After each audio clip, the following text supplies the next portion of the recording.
Clinical preparation and techniques क्या होती है? Number 1, informed consent. Number 2, bowel preparation, sedation monitoring and positioning. अच्छा, inform consent के बारे में फजीला बहुत अच्छा बताएंगे कि कोलोनोस्कोपी के लिए कंसेंट क्या लिया जाता है, पेशेंट से क्या काउंसिल किया जाता है, फजीला आप बताएं प्लीज। सर कोलोनोस्कोपी में हम जब एक्सप्लेन करते हैं, पहले तो प्रोसीजर एक्सप्लेन करते हैं, सेडेशन क्या है, depending on the age factor. हम प्रोसीजर एक्सप्लेन करके बायोप्सी प्लस माइनस पॉलीफैक्टरिंग इसका हम मोस्टली कॉन्सेप्ट लेते हैं, डिपेंडिंग ऑन द हिस्ट्री। अगर वो ब्लीडिंग की आ रही है, हमें हिस्ट्री लेते हैं, हम प्लस माइनस पॉलीफैक्टरिंग को भी कॉन्सेप्ट ले लेते हैं। अच्छा, एक बात बताएं, अगर पॉलीफैक्टरी करने जा रहे हैं तो उसमें क्या चीज खास तौर पे इस पेशेंट की इन्वेस्टिगेशन के अंदर देखनी चाहिए? लैब्स लैब्स, हाँ, लैब्स में क्या चीजें? अच्छा, एक क्वेश्चन करता हूँ, क्या ब्लड थिनर पे पेशेंट हो क्या सी पॉलीफैक्टरी कर सकते हैं? ये एक्स्ट्रा सवाल कर रहा हूँ ताकि आपकी नॉलेज में नहीं चाहिए। ब्लड थिनर पे पॉलीफैक्टरी नहीं कर सकते क्योंकि उसमें ब्लीडिंग के चांसेस बढ़ जाएंगे। इसकी क्या वजह होती है ब्लीडिंग के चांसेस होने की? ब्लड थिनर ऐसी क्या चीज है, वो क्या प्रोडक्ट है ब्लड थिनर, क्या मतलब उसको रोकना पड़ता है, तो उसका रोल क्या होता है ब्लड थिनर का? ब्लड थिनर बेसिकली हमारे जो स्पेशली कार्डियक पेशेंट में दी जाती है, ब्लड थिक होता है, उसको थिन करने के लिए ब्लड थिनर दी जाती है। ये बैठ जाता है कि ये एक दवा है ब्लड थिनर, थिनर में पतला करना खून को, ठीक है, ब्लड थिन करना, ठीक। जो कार्डिक पेशेंट्स होते हैं स्पेशली, तो उनको ब्लड थिनर की मेडिसिन पे लॉन्ग टर्म रहना पड़ता है ताकि उनका खून पतला रहे, कोई कार्डिक इवेंट उनके साथ ना हो, सेफ रहे पेशेंट। इसका नुकसान क्या होता है अगर हम कोई एक्टिविटी ऐसी करने जा रहे हैं जैसे पॉलीपेक्टमी है, किसी काट के निकालना चाह रहे हैं अंदर से, जब हम उसको काट के निकालेंगे तो थिन ब्लड होने की वजह से क्या होगा, उसकी ब्लीडिंग को रोकना ज़रा मुश्किल हो जाता है, ठीक है। तो उसके लिए चाहिए, लाजमी है कि हम ब्लड थिनर की जो मेडिसिन है उसको हम स्टॉप करें। तो नॉर्मली हम कितने दिन पहले स्टॉप करते हैं? नॉर्मली हम 5 डेज बिफोर ब्लड थिनर को स्टॉप कर देते हैं ताकि उसका जो ब्लड थिनर का जो फैक्टर है वो कम होता रहे, ब्लड थिक होना शुरू हो, ठीक। पॉलीपेक्टमी कर सकते हैं हम इसके अंदर, और मजीद क्या कर सकते हैं, अगर ग्रोथ होगी तो हम क्या करेंगे, बायोप्सी करेंगे। बायोप्सी ट्यूमर अगर आ जाता है, इन केस उसके अंदर ऐसा ट्यूमर आ जाता है तो जो कि मैलिग्नेंट ट्यूमर हो, फैला हुआ हो, मल्टीपल मेट्स हो, कोमॉर्बिड पेशेंट हो, एजिड पेशेंट, बहुत सारे फैक्टर्स हैं जो सर्जरी के काबिल ना हो पेशेंट, तो हम उसको क्या करते हैं, इस ग्रोथ को बाईपास कर देते हैं। उसके अंदर हम क्या करते हैं कि स्टेंट डाल देते हैं मेटल से ताकि उसकी ग्रोथ बाईपास हो जाए, जो ऑब्स्ट्रक्शन हो रही है उसके अंदर उस ऑब्स्ट्रक्शन को रिलीज कर दिया जाता है, ठीक। उसके बाद क्या है, bowl preparation.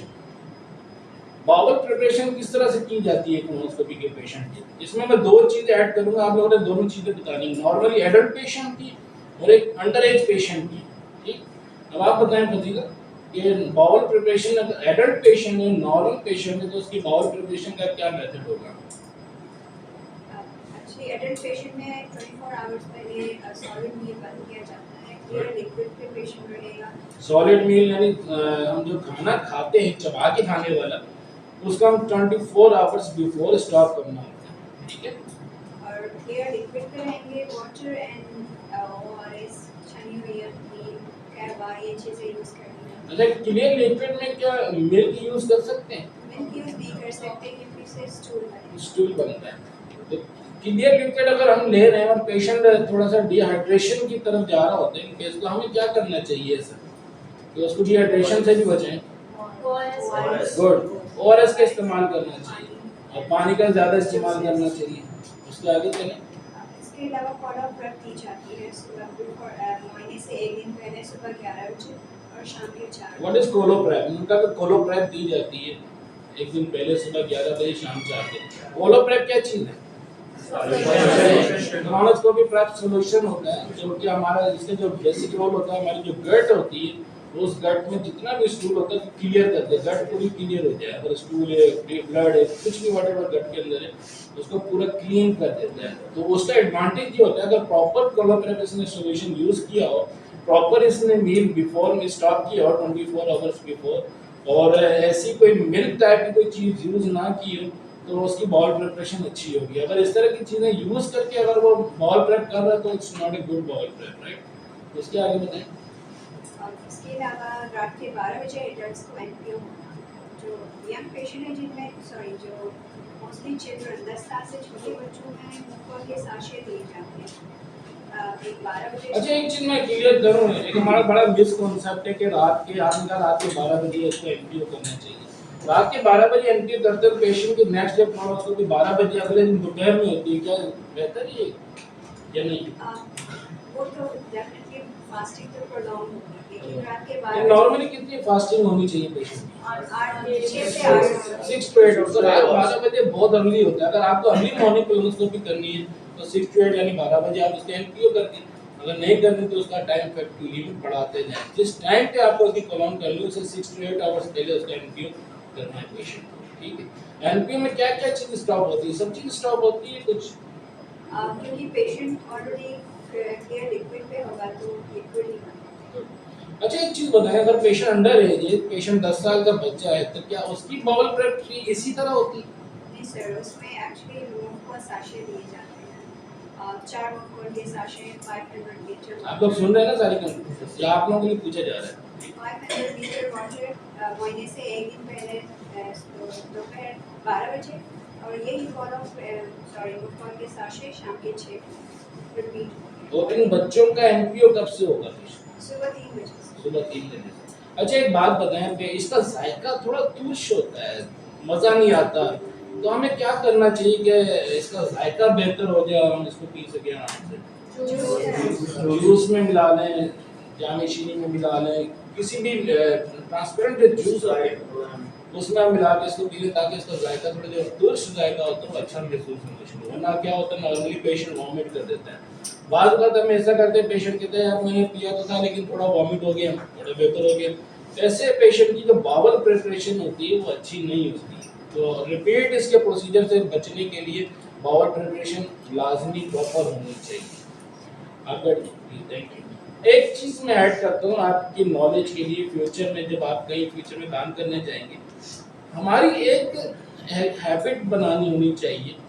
A day before अगर आप पेशेंट के फोन कॉल कर दें तो उसकी बाउल प्रिपरेशन आप बेहतर बना सकते हैं। कैसे? हम जब बाउल प्रिपरेशन का लीफ देते हैं, लीफलेट देते हैं, तो बाद का पेशेंट प्रॉपर समझ पाता है, बाद का नहीं समझ पाता, लैंग्वेज बैरियर्स भी होते हैं पेशेंट के साथ। तो अगर हम उसको एक फ़ोन कॉल करके उसी की लैंग्वेज में कोशिश करके समझा दिया जाए तो उसकी बाउल प्रिपरेशन का रिजल्ट जो है बहुत बेहतर आ जाएगा। सिर्फ एक फ़ोन कॉल आपका बाउल प्रिपरेशन अच्छा कर देता है। एग्री करते हैं इस बात पर? उसके बाद है सिडेशन एंड मॉनिटरिंग। कौन पढ़ेगा? अब्दुल्ला पढ़ेगा। हम जब कोलोनोस्कोपी कर रहे होते हैं तो हमें क्या चीज करनी चाहिए? कंटीन्यूअस क्या मॉनिटरिंग करनी चाहिए? सिडेशन के अंदर क्या चीज करनी चाहिए? पल्स, इसमें हमें पल्स देखनी चाहिए कंटीन्यूअस, ठीक है। ब्लड प्रेशर मॉनिटर करते रहना चाहिए, उसका हार्ट रेट मॉनिटर करते रहना चाहिए, कार्डियक मॉनिटरिंग इसकी प्रॉपर होती रहनी चाहिए। CO2 का प्रेशर आपको मॉनिटर करना चाहिए कि जब आप कोलोनोस्कोपी कर रहे हैं, ऐसा ना आपने CO2 का बहुत ही ओवरफ्लो प्रेशर किया हो। नॉर्मल कम से कम मिनिमम प्रेशर जो होता है CO2 का 1 बार पे आपको इस कोलोनोस्कोपी करनी चाहिए, ठीक। अब एक और चीज ऐड करते हुए चलते हैं। अगर पेशेंट अंडर एज है और आप 5 साल के बच्चे की कोलोनोस्कोपी कर रहे हैं तो फिर उसका प्रेशर क्या यूज करेंगे आप? या उसको भी 1 बार पे करेंगे या उसको 2 बार पे करेंगे? थोड़ा सा कॉन्सेप्ट चेंज करेंगे प्रोसीजर कराने का, ठीक। According to the patient height, according to the patient age, weight, आप उसकी प्रेशर को यूज करें। अगर आप कहीं भी, हर जगह CO2 नहीं होती है, अगर आप एयर यूज कर रहे हैं किसी ऐसी जगह पे जहाँ CO2 नहीं है, तो आपके लाइट सोर्स के अंदर 3 ऑप्शन होते हैं एयर के, हाई, मीडियम, लो, ठीक। तो अगर अंडर एज पेशेंट है, 10 साल से नीचे के बच्चे हैं या 5 साल की एज के बच्चे, तो उसको लो प्रेशर पे आपने उसकी कोलोनोस्कोपी करवानी है, ठीक है। अगर 10 साल से अबव में 20 साल तक के पेशेंट को मीडियम पे, अगर एडल्ट पेशेंट तो आप उसको हाई फ्लो पे, हाई प्रेशर पे आप उसकी कोलोनोस्कोपी करा सकते हैं। तो इसका प्रेशर गेज देने का पर्पस यही है कि according to the patient age आप उसका प्रेशर, उसका फ्लो सिलेक्ट करें, ये लाजमी किया करें। अक्सर हमारी एक बहुत बड़ी गलती करते हैं, हम इसको सिलेक्ट नहीं करते। ठीक, तो सिलेक्ट कैसे करेंगे, मैं आप एक और बेसिक चीज़ पे लेके जाता हूँ। अगर आपको पता होगा कि पेशेंट की हाइट क्या है, पेशेंट की एज क्या है, पेशेंट का प्रॉब्लम क्या है, वो कैसे पता होगा? अगर आपने फाइल स्टडी की हो तो बेस हमारी फील्ड चली जाती है फाइल स्टडी करने पर। मैं हमेशा इसी बात पर जोर देता हूँ। तो उसके अकॉर्डिंगली अगर फाइल स्टडी प्रॉपर की है तो आप उसकी सिलेक्शन जो होती है इक्विपमेंट की वो आप प्रॉपर कर सकेंगे, उसको प्रॉपर यूज कर सकेंगे। क्लियर? उसके बाद क्या है, पोजीशनिंग। तो कौन बताएगा आप में से? पोजीशनिंग क्या, आप बताएं रीना। पेशेंट की क्या पोजीशनिंग होती है माइक?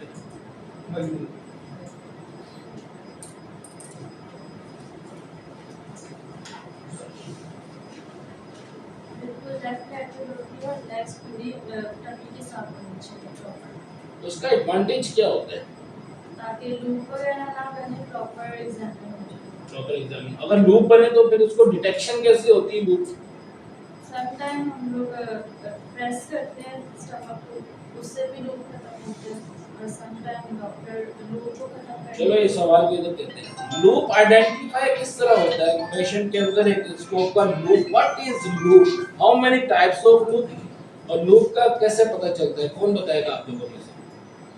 जो ध्यान में आता है बोलने कोई सब सुनना है। पेशेंट को पेन होता है सर। नंबर 1 पेशेंट को पेन पेन ओवर इन्फ्लेट करने से भी होता है, पेन लो स्लेट करने से भी फील करता है पेशेंट। स्कोप ज्यादा अंदर गया होगा, स्कोप ज्यादा आपने इंसर्ट कर दिया तो उसको पहचानेंगे कैसे? हमारे पास लूप डिटेक्टर है, नाम गुड, एक्सीलेंट। यूपीडी हमारे पास मौजूद है स्कोप यार, का स्कोप गाइड जिसको कहते हैं। तो हम उसके जरिए पता चलता है कि पेशेंट की बॉडी के गट के अंदर लूप है कि नहीं। अगर लूप है तो लूप रिड्यूस करें, वरना पेशेंट को पेन होता रहेगा, पेशेंट अनकंफर्टेबल रहेगा। सबसे ज्यादा जो खतरा होता है लूप का वो क्या होता है? परफोरेशन हो सकती है। अब हर जगह तो ये चीज नहीं होती ना, यूपीडी हर जगह नहीं है, स्कोप गाइड हमारे पास हर जगह नहीं है। तो फिर कैसे पता चलेगा कि पेशेंट के अंदर लूप बन रहा है? सर हमारे स्कोप है वो आगे पास नहीं होगा। कैसे पता चलेगा? हम स्कोप इंसर्ट कर रहे हैं कोलॉन के अंदर, लेकिन हमारे जो कैमरे पे जो नजर आ रहा है, हमारा कैमरा वहीं रुका हुआ है, लेकिन हम स्कोप इंसर्ट करते जा रहे हैं। तो that we are developing the loop in the bubble. ठीक, तो उस लूप को बचाने से अवॉइड करना चाहिए। डॉक्टर्स को हमेशा आप बताएं, डॉक्टर साहब लूप बनना है, प्लीज इसको रिड्यूस कर लें। हमेशा कांटेक्ट रखें डॉक्टर के साथ, पेशेंट के साथ। फिजिकल ऑब्जर्वेशन अपनी स्ट्रांग रखें जब आप मोनोस्कोपी स्पेशली करा रहे हैं। ठीक है, थैंक यू। अच्छा, उसके बाद है clinical preparation and technique. What is the clinical preparation? Insertion phase, gentle advancement under direct visualization, use water insufflation initially to aid passage. क्या चीज होती है ये? पढ़ो जुबैर।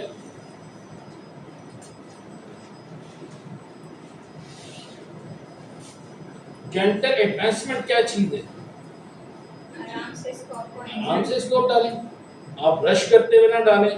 ठीक है, ओवर प्रेशर देते हुए मत डालें। अगर खुदा न खास्ता आपका सिग्माइड में लूप बन गया तो उसी लूप के ऊपर ओवर लूप करते हुए स्कोप को मजीद आगे फॉरवर्ड ना करें। This is gentle advice. ठीक है, आपने बिल्कुल सॉफ्ट हैंड के साथ एंडोस्कोपी जो भी है उसको करना चाहिए। उसके बाद क्या है? Under direct visualisation. कभी भी नहीं, बोलो क्या कहना चाह रही? ग्लूकोज अंदर आना चाहिए। मैं क्लियर करता हूं आपका जवाब। ठीक है, डायरेक्ट विजुअलाइजेशन क्या आपको देखते हुए स्कोप को डालना चाहिए। ऐसा नहीं कि आपका जो विजन है वो बिल्कुल स्क्रीन पिंक कलर की हो गई, रेड कलर की हो गई और आप स्कोप इंसर्ट करते जा रहे हैं। जब तक ल्यूमन आपके सामने पूरा इन्फ्लेट ना हो, क्लियर ना हो, जब तक आप स्कोप को एडवांस मत करें, वरना क्या होगा? आप परफोरेट कर देंगे कट। अगर परफोरेशन लग रहा ना भी हो, लेकिन आप पेशेंट को डिस्टर्ब कर देंगे, पेनफुल कर देंगे पेशेंट का प्रोसीजर। ठीक, उसके बाद क्या है? Navigate, flexion and improve scope manipulation, combine torque, push pull and flexion in movement to navigate flexure and improve views. Combined torque, push and pull क्या चीज है?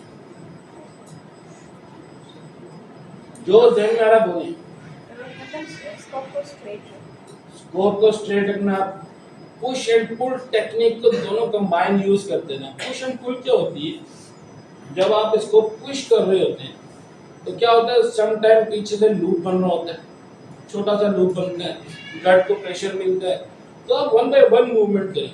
अगर आप फील कर रहे हैं ऐसा कि आपके पुश करने से इसको फॉरवर्ड नहीं हो रहा है और पेशेंट पे कंप्लेन कर रहा है पेन की, तो आप उसको पुल करें।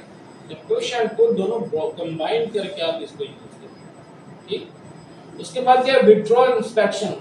What is withdrawal? बड़ा इंपॉर्टेंट चीज है इसके अंदर। विथड्रॉल इंस्पेक्शन क्या चीज होती है, बोलो रीमा।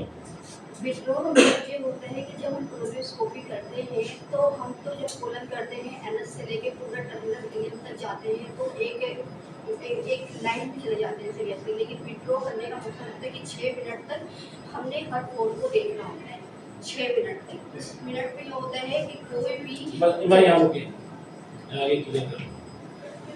हम जब एंडोस्कोपी कर रहे होते हैं, ठीक है, जब करवा रहे होते हैं तो हमारा जो फोकस होता है, हमारा टारगेट होता है उस टाइम कि हमें इस डेस्टिनेशन तक हमें पहुंचना है। जैसे हमने अगर रेक्टम में इसको अब इंसर्ट किया तो हमारा जो टारगेट है टर्मिनल लीनियर तक आपको जाना है, तो हम उस जगह जाने तक की कोशिश में कंटिन्यूस लगा रहते हैं। हमारा जो कॉन्सेप्ट होता है, माइंड होता है, टोटली उस जगह को पहुंचने के लिए फोकस रहता है। ऐसे ही है, हम उसमें जाते दौरान बहुत सारी चीज़ें मिस कर सकते हैं।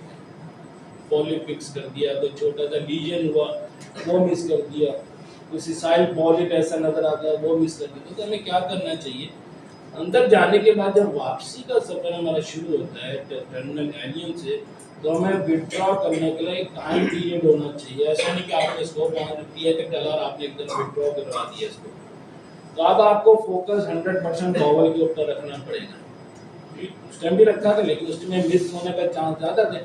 लेकिन विथड्रॉ में पेशेंट को कंप्लेन पेन की नहीं होती, आप भी रिलैक्स होते हैं क्योंकि मैं आप डेस्टिनेशन तक पहुंच चुके होते हैं।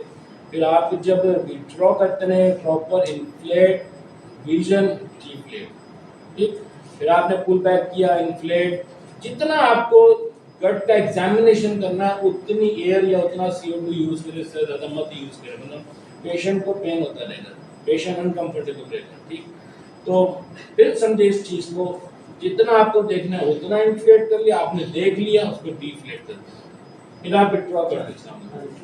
फिर विथड्रॉ करें, पुल करें उसको, फिर आपने जितना उसको देखना है उसको इतना इन्फ्लेट करें।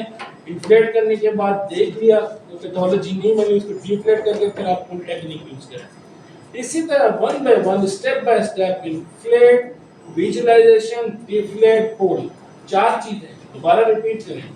जितना आपको देखना है आपने उतना इन्फ्लेट किया, जब आपने देख लिया विजुअलाइजेशन किया, आपने डिफ्लेट किया, नंबर 4 पे आपने क्या किया, उसको पुल किया। अगर आप इस स्टेप से आते रहेंगे, विथड्रॉ करते रहेंगे स्कोप को, तो आप इंटायर कोलोन के अंदर कोई भी चीज, कोई रीजन, कोई पॉलिप, कुछ भी आप मिस नहीं करेंगे, कोई डायवर्टिकुलर मिस नहीं करेंगे, ठीक। बात अच्छी चीज बताएं, अगर डायवर्टिकुलर नजर आ जाता है तो हमें क्या करना चाहिए उसका। डायवर्टिकुलर सबसे ज्यादा क्या रिस्क फैक्टर होता है पेशेंट के लिए, और फ्रेशन। डायवर्टिकुलर बहुत थिन होती है, इसकी जो लेयर होती है बहुत थिन होती है। अगर आप इस जगह पे पहुंच के आपने ओवर इन्फ्लेट कर दिया, जैसे मैं बार बार रिपीट कर रहा हूँ, ओवर इन्फ्लेट, तो आप डायवर्टिकुलर से परफोरेशन कर सकते हैं। तो हमेशा जब भी कोलोनोस्कोपी आप करवाएं, एयर प्रेशर, CO2 का जो प्रेशर है उसको लाजमी फोकस रखें कि अगर आपकी पेशेंट की एज कम है, अगर 10 ईयर्स से नीचे एज है तो उसको लो प्रेशर। याद रखिएगा, मैं बार बार रिपीट कर रहा हूँ, अगर 10 से अबव है, 20 तक है तो मीडियम प्रेशर, अगर उससे भी एक एडल्ट पेशेंट है तो आप हाई प्रेशर पर इसको यूज कर सकते हैं, याद रखिएगा बार बार, ठीक। अब इसके अंदर हम क्या क्या कर सकते हैं, नंबर 1 पॉलीपेक्टमी कर सकते हैं कोलोनोस्कोपी के दौरान। उसके बाद क्या कर सकते हैं, बायोप्सी कर सकते हैं। उसके साथ हम क्या कर सकते हैं, अगर ब्लीडिंग हो रही हो तो हेमोस्टेसिस कर सकते हैं। अच्छा, कुछ ऐसी चीजें, ऐसे हेमोस्टेसिस के एजेंट के नाम बताएं, डिवाइसेस के नाम बताएं जो हम इसमें यूज करते हैं। तो रिबा आप बताएंगे। एड्रेनालिन यूज कर सकते हैं, good good, haemostasis forceps number 3। एक दो और बता दें, इंजेक्टर यूज कर सकते हैं, गुड, इंजेक्टर यूज कर सकते हैं, और एपीसी एपीसी को एसपीसी यूज कर सकते हैं, ठीक। अच्छा एक चीज बताएं, एपीसी कहाँ यूज कर सकते हैं और कहाँ नहीं यूज कर सकते हैं? सर जहाँ पर वेसल्स ब्लीड हो रही होती है वहाँ हम एपीसी यूज करते हैं। मल्टीपल सरफेस पे जहाँ पे माइनर ऊजिंग हो रही है वहाँ पे आप एपीसी यूज कर सकते हैं, ठीक। क्योंकि हर जगह तो आप इंजेक्टर नहीं करते, लेकिन ना हर जगह आप हॉट बायोप्सी फोर्सेप्स उसको कोगुलेट नहीं करेंगे, ठीक है। ना हर जगह आप वेस्कुलर ब्लीड हो रही तो एंडोक्लिप नहीं लगा सकते। तो इस तरह according to the bleeding type of the bleeding आप उसके लिए एजेंट आप डिवाइसेस यूज करेंगे, ठीक है। उसके बाद आगे चलते हैं, सेफ्टी कॉम्प्लिकेशन एंड रीप्रोसेसिंग, ठीक। कॉम्प्लिकेशन रिकॉग्नाइज किस तरह की जाती है, परफोरेशन की साइंस क्या होती है कि पेशेंट परफोरेट हो गया, ये बोले वो स्टमक वो जो होता है एयर बहुत ज्यादा हो जाती है। आप लोग देखते हैं जब पॉइंट करते हैं बाद में तो हमारा एब्डोमेन बहुत ज्यादा टेंस हो जाता है, या अगर ना भी टेंस ना भी हो तो अगर ओवर इन्फ्लेट कर दिया तो एब्डोमेन टेंशन में आ जाता है, ठीक। अगर ऐसी भी कंडीशन होती है तो सस्पेक्टेड होती है कि इसको कहीं बाउल में परफोरेशन हुई है, क्यों कि उसकी बाउल से निकल के एयर उसकी पूरी सरफेस में एब्डोमिनल कैविटी के अंदर पूरी ट्रांसफर हो गई, जिसकी वजह से उसके अंदर काफी ज्यादा टेंशन आ गई। तो हमें क्या करना चाहिए उस सूरत में, प्रोसीजर फौरन स्टॉप करें और उसकी एयर जितनी भी गट के अंदर या एब्डोमेन के अंदर है तो उसको पूरी एयर को डिफ्लेट करें, ठीक। कैनुला यूज करें, उसकी एयर निकालें। अगर एयर ना निकालें तो क्या क्या रिस्क फैक्टर बढ़ सकते हैं पेशेंट के अंदर, अगर एनेस्थीसिया पॉइंट ऑफ व्यू से आप लोगों को बताएं। abdominal pains, यहाँ से आंसर चाहिए, सैचुरेशन नहीं आगे से बोले सही आप बोले क्या सर सैचुरेशन जो है पेशेंट को ड्रॉप करना है। सैचुरेशन ड्रॉप हो सकती है, पेशेंट की सिडेशन में ब्रीथिंग में प्रॉब्लम हो सकती है, हार्ट रेट डिस्टर्ब होगा, ब्लड प्रेशर डिस्टर्ब होगा। तो फिर डिपेंड हमारी बात दोबारा वापस वहीं पे आती है कि एयर कंट्रोल्ड एयर यूज करें, according to the patient age air use करें, अकॉर्डिंग टू द यूज कितना आपको देखना है उसके मुताबिक एयर यूज करें। जितना आपने देख लिया एयर को डिफ्लेट करते हैं, एयर आपकी दुश्मन है, हमेशा याद रखिएगा, आपकी दोस्त नहीं है, लेकिन एयर के बगैर आप कुछ कर नहीं सकते, तो इसके साथ मिलके आपको चलना है, ठीक है। उसके बाद अगर पेशेंट को सबक्यूटेनियस, जैसे मैंने अभी आपको बताया एम्फाइसीमिया हो जाता है, जैसे यहाँ पे आप हाथ लगाते हैं तो बहुत सारी एयर आ जाती है, इसको कहते हैं सबक्यूटेनियस एम्फाइसीमिया, ठीक। ये भी ओवर इन्फ्लेट या परफोरेशन की वजह से हो जाता है, ठीक। उसके आगे चलते हैं इन्फेक्शन प्रिवेंशन। इन्फेक्शन प्रिवेंशन किस तरह की जा सकती है, आप लोग को हर रूम के अंदर अब एंजाइमेटिक सॉल्यूशन भी अवेलेबल है, ऐसे ही है ना। तो कोलोनोस्कोपी का इन्फेक्शन प्रिवेंशन से क्या रिश्ता होता है, कौन बता सकता है, क्या कोऑर्डिनेशन है इसका, कॉम्बिनेशन? जो जहन में आ रहा है बोलते हैं, हम सब सीख रहे हैं, ठीक है, परेशान ना हो। हम किस तरह सेव कर सकते हैं इन्फेक्शन से पेशेंट को? से स्कोप यूज करने के फौरन बाद हम उसको जो है सक्शन करें, जैसे प्री क्लीनिंग करें उसकी। देखिए अगर आपने स्कोप यूज कर लिया तो फौरन बाद पेशेंट को इन्फेक्शन से कैसे बचाएंगे? हमने तो बिफोर प्रोसीजर इन्फेक्शन से बचाना है पेशेंट। बोले अब बताएं। सर सबसे पहले जो है ना खुद की पीपीई करेंगे, खुद की पीपीए करेंगे, गुड। उसके बाद सर हम जब स्कोप दें उसको प्रॉपर सेक्शन स्कोप जो आपका, देखिए मैं आपको थोड़ी आसानी कर देता हूँ, आपको समझ आ जाएगी। स्कोप आपका प्रॉपर डिसइंफेक्ट हुआ होना चाहिए, ठीक है।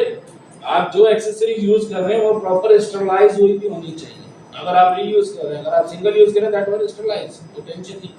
तो जो भी चीज आप यूज कर रहे हैं पेशेंट के साथ वो स्टरलाइज यूज करें, अनस्टरलाइज मत यूज करें, ठीक है। तो ये सेफ्टी इसकी है इन्फेक्शन से बचाने के लिए पेशेंट को, ठीक। उसके आगे चलते हैं रीप्रोसेसिंग स्टैंडर्ड्स क्या होते हैं। आपको 5-6 से हमारे रीप्रोसेसिंग होते हैं स्टैंडर्ड, कौन बता सकता है इजीली? उसमें आप बताओ बेटा, आप काफी काम किया डिसइंफेक्शन। हम स्कोप को सिर्फ नाम बता दें कि रीप्रोसेस किस तरीके से करते हैं स्कोप को, मतलब आप डिसइंफेक्ट किस तरीके से करते हैं। फ्रॉम बेड साइड शुरू करें, बोलते नहीं बोले।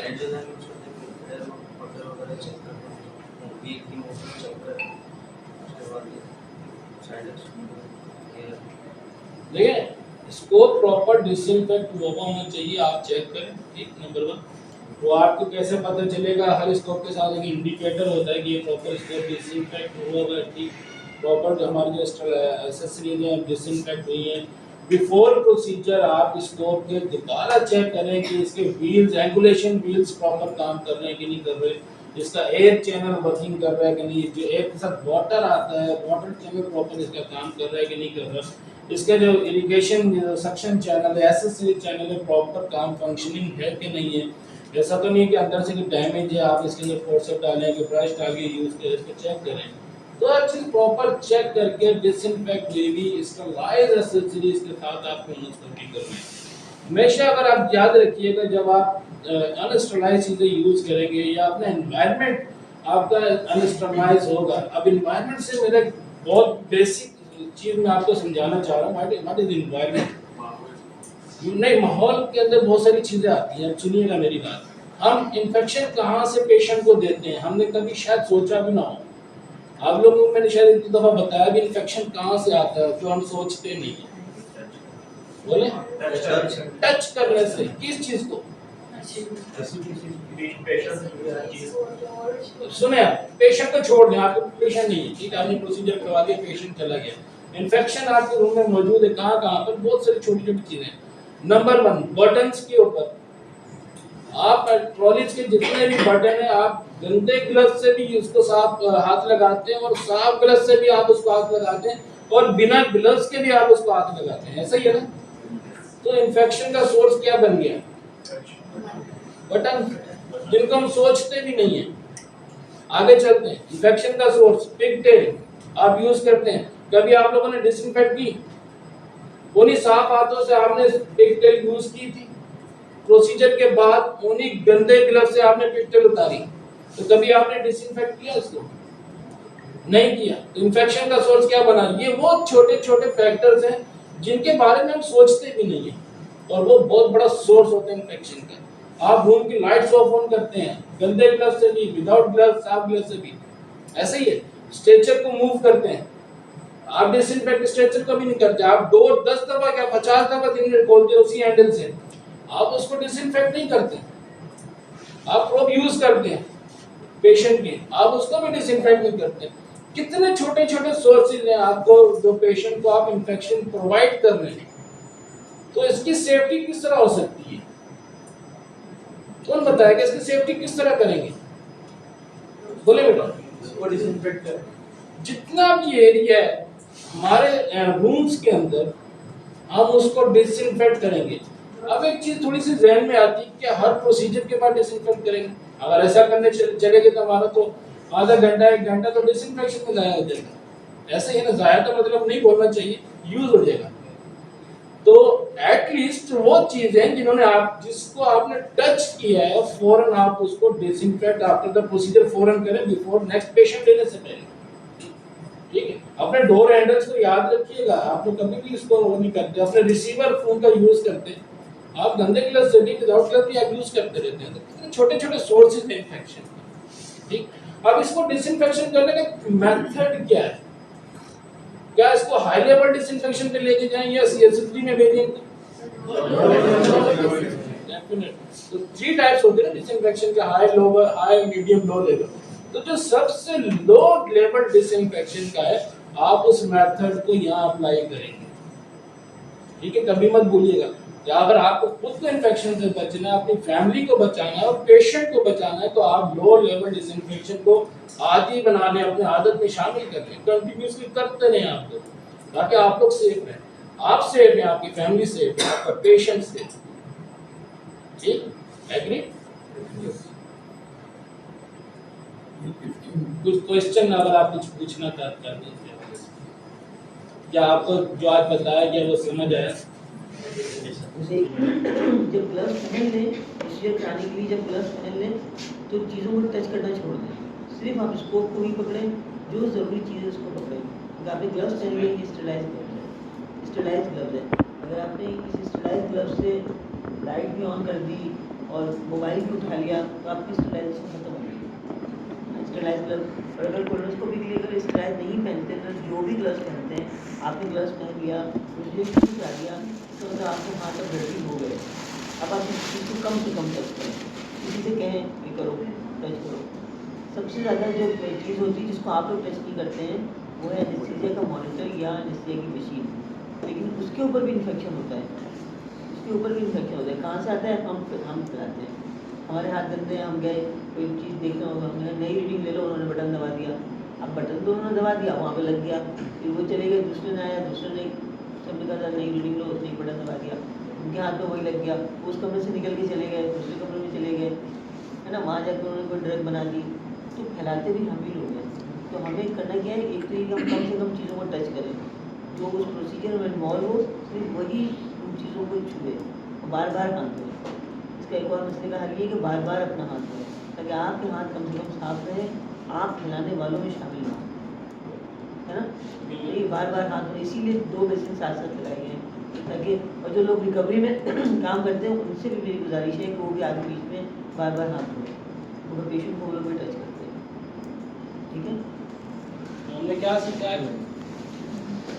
क्लोनोस्कोपी। क्लोनोस्कोपी के बारे में सीखा जी है। सर। क्लोनोस्कोपी की प्रिपरेशन क्या होती है, इसके इंडिकेशंस क्या होती हैं, इसका कंसेंट किस तरह लिया जाता है, डिफरेंट एज के पेशेंट की क्लोनोस्कोपी किस तरह की जाती है, इनकी बाउल प्रिपरेशन किस तरह होती है, ठीक? प्रोसीजर कौन से होते हैं? प्रोसीजर क्या कैसे कराया जाता है, पोजीशनिंग पेशेंट की किस तरह किस तरह की होती है, और कॉम्प्लिकेशन ड्यूरिंग प्रोसीजर क्या हो सकती है, एयर और CO2 का डिफरेंस, और फिर CO2 का एडवांटेज, जिसके बारे में आज हमने पढ़ा, फिर पोजीशनिंग के बारे में पढ़ा, फिर इन्फेक्शन के बारे में स्पेशली जो हमने पढ़ा कि हम इन्फेक्शन किस तरह क्रिएट करते हैं अपने रूम अपने एनवायरनमेंट के साथ। तो ये सारी चीज़ों के बारे में पढ़ा। इंशाल्लाह नेक्स्ट टॉपिक हमारा अब थेरेप्यूटिक प्रोसीजर्स के ऊपर होगा, TRCP के ऊपर हम बात करेंगे। लेकिन अगर आपको इसमें कुछ भी अगर नहीं समझ आता, आप बार बार आके पूछें, लेकिन पूछें ज़रूर। पूछना इल्म की कुंजी है, सवाल इल्म की कुंजी है, हमेशा याद रखिए। अगर आप नहीं पूछेंगे आप इल्म से पीछे रह जाएंगे, ठीक है। Thank you sir. Thank you sir.